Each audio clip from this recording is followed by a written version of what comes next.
Hola, soy Carlos Rouco, profesor de Ecología de aquí de la Universidad de Córdoba, en la Facultad de Ciencias. Pertenezco al grupo de Ecología Terrestre y dentro de Ecología Terrestre estamos en la parte que se dedican a trabajar más con plantas y después yo, que trabajo con animales. Por mucho que parezca mentira, los que trabajamos con animales no siempre vemos a los animales. De hecho, la mayor parte de las veces trabajamos con sus indicios indirectos, con las señas, las marcas que dejan en el medio, que nos permite saber quién ha estado aquí, dónde ha estado, incluso qué ha hecho. De ahí a que es muy importante el trabajar y conocer los indicios indirectos para poder estudiar los movimientos, comportamientos de diferentes especies de animales. En particular, en mi grupo trabajamos aquí en España principalmente con conejos de monte, con lagomorfos, liebres y demás. Estudiamos comportamientos, abundancia, problemas de las enfermedades y usamos mucho, por ejemplo, el conteo de excrementos para estimar su abundancia. O sea, trabajamos mucho con indicios indirectos. Y precisamente la práctica que vamos a dar hoy, sobre todo mi compañero, que lo voy a introducir, es precisamente de cómo identificar diferentes tipos de animales sin verlos, simplemente viendo las señas que dejan en el medio. Y sin más, os voy a pasar paso a mi compañero que os va a explicar con detalle qué es lo que vamos a hacer.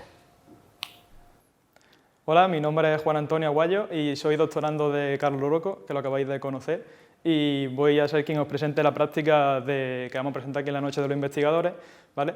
Y con el título Te veo o no, sabré quién eres. Luego veremos por qué de este nombre. Bueno, nosotros como investigadores, uno de los objetivos que presentamos en nuestro estudio siempre es la conservación de la biodiversidad.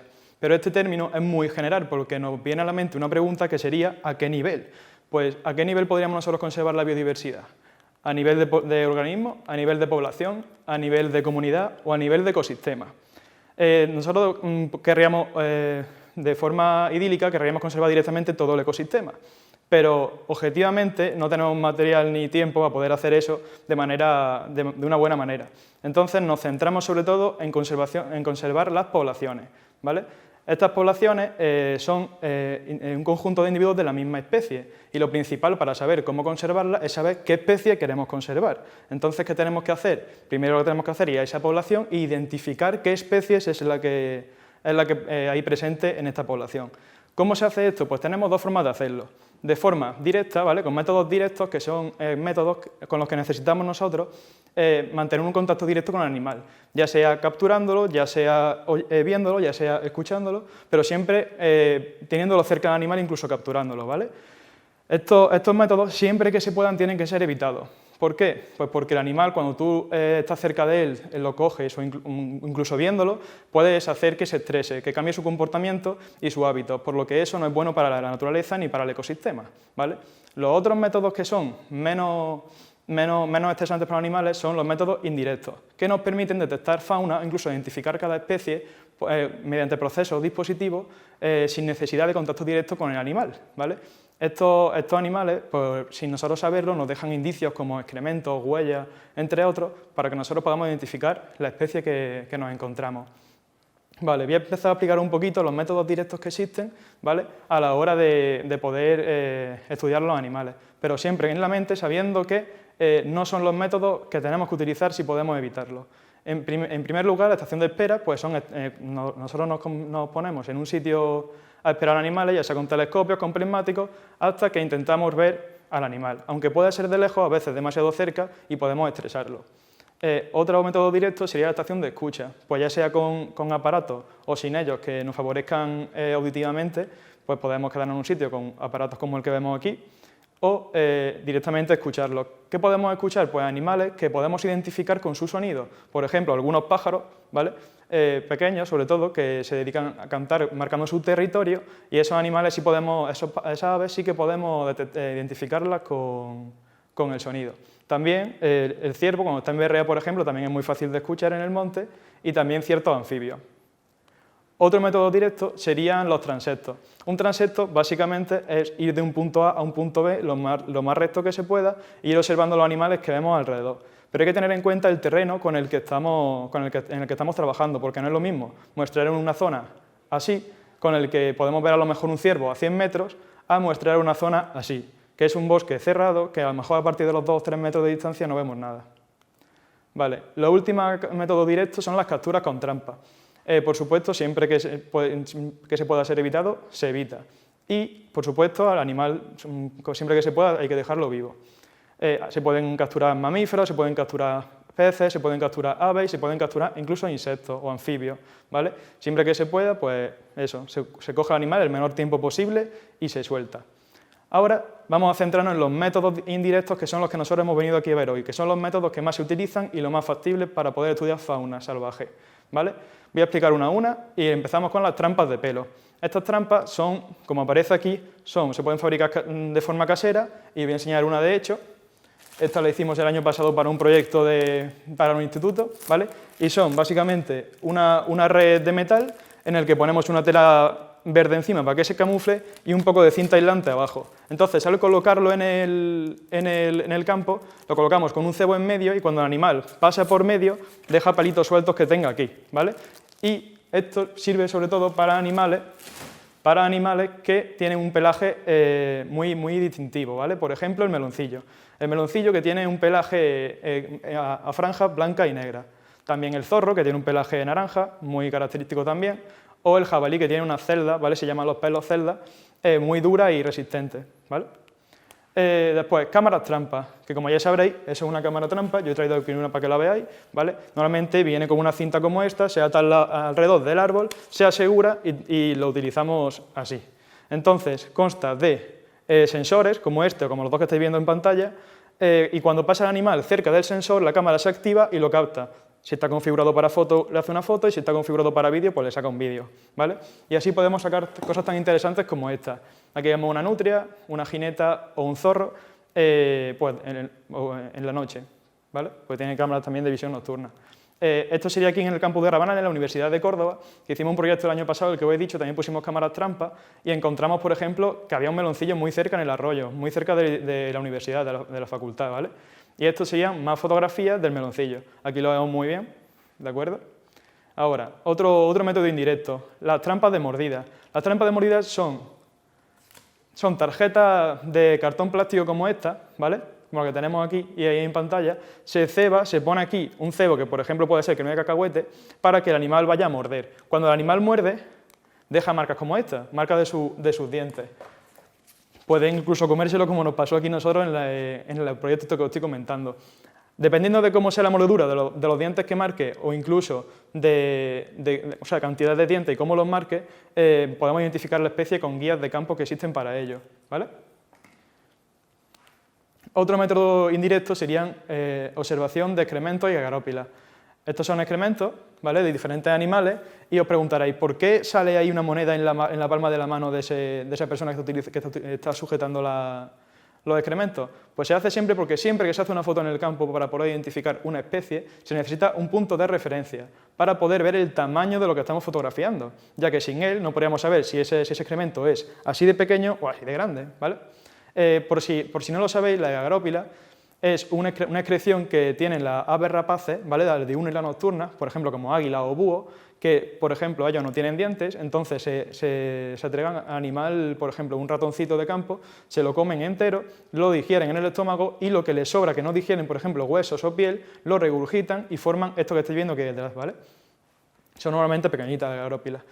¿Qué se puede hacer con esto? Bueno, aquí veis unos ejemplos de aquí del campus de Rabanal, que son varios excrementos, y pongo un boli al lado para que veáis la referencia de tamaño, ¿vale? La de la izquierda es de jineta, ha comido unos frutos, la de la derecha de zorro, aquí veis otra, esta es de nutria, en diferentes etapas, de más nueva a más antigua el excremento. Y para que veáis el tamaño, tengo aquí mi llave del coche, ¿vale?, que es lo que se utiliza lo que utilizo yo para referenciar siempre.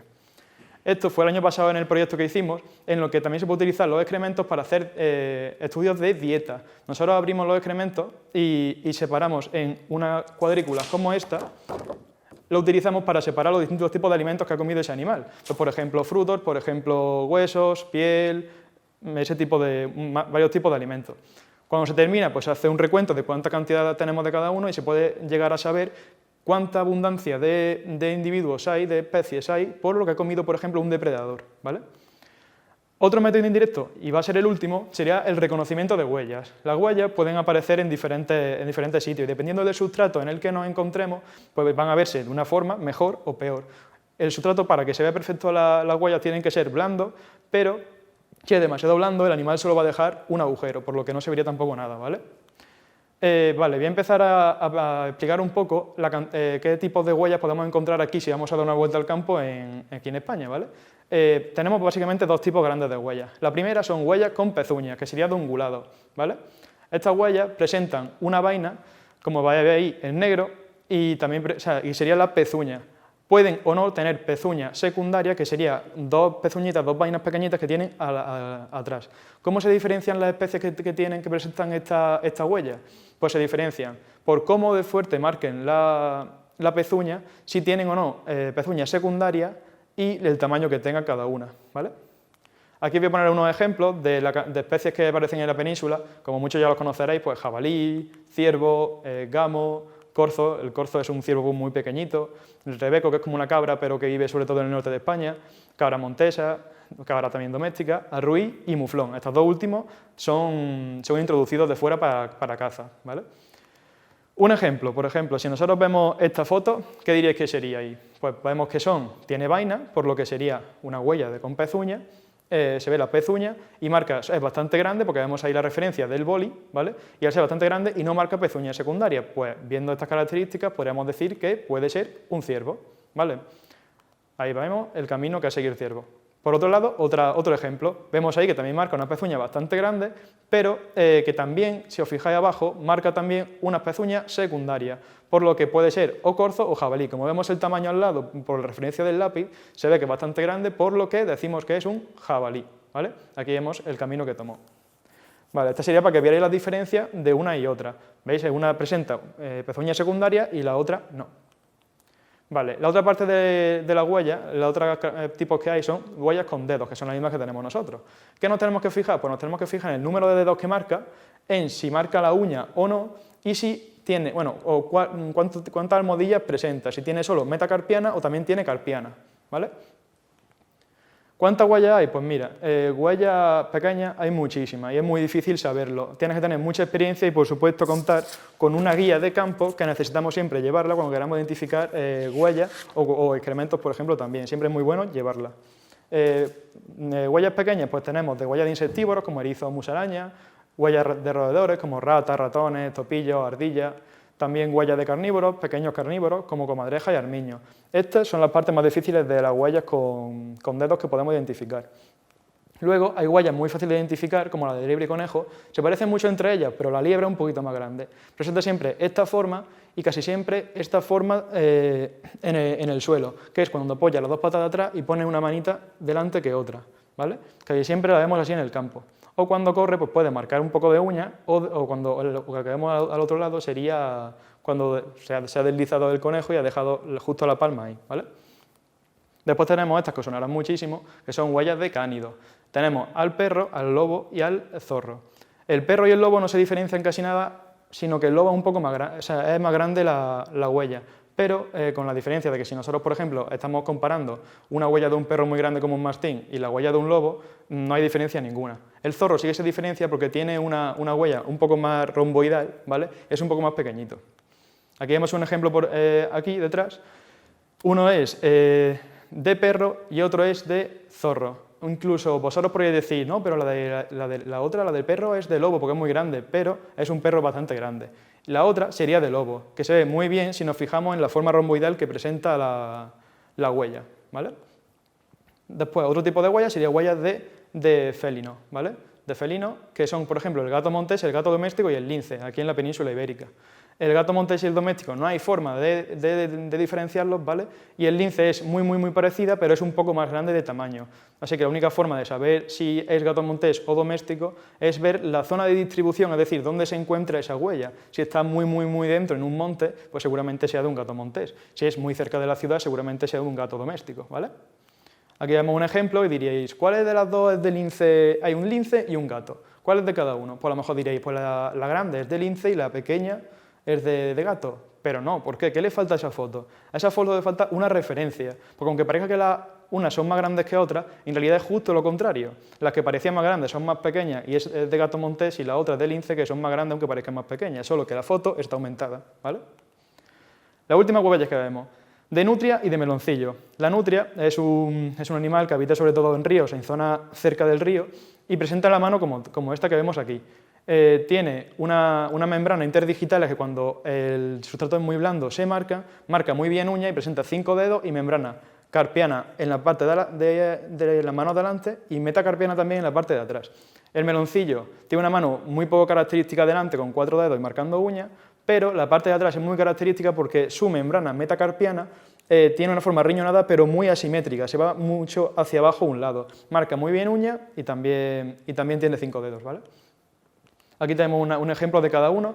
Veíamos la que tiene la moneda de 2 euros es la de la nutria, que si nos fijamos bien tiene la palma grande y también marca metacarpiana. Y la otra es la de meloncillo, que si nos fijamos en la membrana metacarpiana tiene una forma riñonada muy característica. ¿Vale? Aquí tenemos los animales. Y vale, ¿qué necesitamos nosotros para eso? Como hemos hablado antes, siempre es muy difícil ir al campo sin ninguna ayuda y de cabeza sacar los animales que son. Por lo que necesitaríamos siempre llevar, siempre que podamos, la guía de campo que nos ayuda a identificar estos animales in situ, o sea, ex situ, justo en el sitio donde viven, ¿vale? Y aquí tenemos el ejemplo de nuestra guía de campo de mamíferos de España, donde también no solo hay huellas, sino también presentan excrementos y agrópilas. Estos son unos ejemplos, por último enseño unos ejemplos que sacamos de aquí, de rabanales de las huellas. Aquí vemos una huella de nutria, en la que se puede ver bien los 5 dedos, se ven como marca uña y está justo a la del río, o sea, inconfundible de nutria. Aquí una de un gato, porque está muy cerca de rabanales, puede ser campo, sí, pero está muy cerca de la civilización, entonces dejamos como gato doméstico, ¿vale? Y por último, estas huellas que son ratitas, no digo más, no especifico más porque son muy difíciles de identificar, a no ser que cojamos la guía, pero vamos, es rata de campo, ¿vale? Bueno, pues aquí estamos, seguimos con la práctica que haríamos si hubiéramos podido ir al instituto, ¿vale? Con vosotros. Y bueno, vamos a empezar viendo qué huellas podemos encontrar, ¿vale? Y vamos a ver cómo la podremos identificar si estuviéramos en el campo, ¿vale? Vamos a empezar con estas dos huellas que tenemos aquí, que son dos huellas diferentes. Se ve muy bien porque una marca pezuña secundaria y otra no. Como vemos son pezuñas, no tienen dedos. Entonces nos vamos a la guía de campo, a la parte de ungulado, de pezuña, ¿vale? Entonces, vemos que son bastante grandes, porque si ponemos una referencia al lado vemos que son grandes, entonces solo podrían ser las de arriba, que no presentan pezuñas secundarias, pues es de ciervo. Son vainas bastante paralelas y bastante grandes. En cambio, las de abajo son bastante grandes también, no son tan paralelas y presentan pezuñas secundarias, por lo que lo identificaríamos como jabalí, ¿vale? Ahora, en la segunda huella vemos que son dos huellas diferentes, pero se parecen mucho. La de arriba marca 5 dedos con la uña muy marcada y la de abajo igual. Esto es porque es el mismo animal, pero simplemente ha marcado una la palma de arriba y otra la pata de abajo. Vemos que la de arriba presenta la uña muy bien marcada, tiene una membrana metacarpiana bastante marcada también y 5 dedos. Y si nos fijamos bien entre los dedos, podemos ver que aparecen unas líneas que cruzan de dedo a dedo que podemos identificar como una membrana metacarpiana. ¿Qué animal tenía membrana metacarpiana? Pues la nutria. Si nos fijamos abajo, también las presenta en la pata de atrás y también la pata de atrás presenta también muy visible una membrana carpiana, no solo metacarpiana, que es muy distintivo de la nutria. Como tercera huella, como tercera bandeja de huellas tenemos otras dos huellas, pero esta vez no se parecen en nada. Una, vemos que no marca nada de uña, presenta 4 membranas digitales, 4 dedos, y una membrana metacarpiana arriñonada. Como no marca uña, el único animal que no marca uña de los que hemos visto ha sido los felinos. Por el tamaño que tiene, vamos a decir que es un gato doméstico montés porque es bastante pequeñita la huella, ¿vale? La otra huella que tenemos a nuestra derecha presenta 5 dedos, la uña es bastante marcada y nos fijamos muy bien que aparece una forma arriñonada pero muy asimétrica, muy hacia un lado de la membrana metacarpiana, por lo que esa característica solo se señala al meloncillo. Como cuarta bandeja de huellas tenemos una huella muy interesante que presenta bastantes huellas, 4 huellas de hecho, pero porque son las 4 patas del animal. Si nos fijamos bien, aparecen 2 abajo y una delante de otra arriba. Esto hemos dicho antes que podría pertenecer a un lagomorfo, es decir, a una liebre o a un conejo. En este caso, por el tamaño de la huella, que es bastante grande comparado con el otro, es de liebre, ¿vale? El conejo sería igual, pero más pequeñita. Esto sería una liebre posada. Se marca bastante bien los 4 dedos de arriba, las 4 membranas digitales de los dedos, y nos marca apenas membrana metacarpiana. ¿Por qué? Porque los conejos tienen la palma de la mano llena de pelo, por lo que no marcan eso, solo marcan los deditos de arriba, ¿vale? Y un poquito de uña delante. Por último, la última huella que hemos puesto en la práctica es esta de aquí. Vemos que marca 5 dedos, también marca muy bien sus 5 uñas de los dedos y una membrana metacarpiana bastante alargada. Si vemos, esta es muy distintiva del tejón si nos vemos la guía de campo. ¿Por qué de tejón? Porque vemos que la membrana metacarpiana es bastante larga y los dedos están en la misma línea. No están como en las otras, por ejemplo, el meloncillo que tenía los dedos como nuestra palma de la mano haciendo así, como un abanico, sino que lo tienen todos en la misma línea horizontal. Eso es muy característico del tejón y del oso pardo del norte de España. Pero esta huella, por el tamaño que tiene, es de tejón, ¿vale? Y aquí terminamos la práctica de la huella.